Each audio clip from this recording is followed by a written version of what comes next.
Welcome to this step-by-step tutorial on how to find all your likes on Facebook using your PC.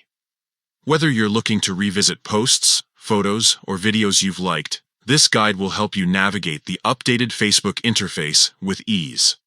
Let's get started. First, open your web browser and head to facebook.com. Log into your account if you haven't already. Next, locate your profile photo in the top right corner of the page and click on it. This will open a drop-down menu with various options. From the drop-down menu, select Settings and Privacy, and then click on Activity Log.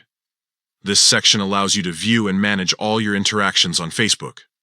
Once inside the Activity Log, look for the section labeled Your Facebook Activity. Under this section, click on Comments and Reactions. Now, select Likes from the available options. Here, you'll find a comprehensive list of all the posts, photos, and videos you've liked on Facebook. You can scroll through them to revisit or manage your interactions.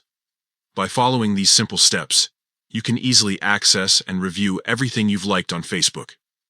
This feature is particularly useful for tracking your engagements or rediscovering content that resonated with you. Thank you for tuning in. We hope this guide has made it easier for you to explore your Facebook activity. Stay connected and enjoy revisiting your favorite posts.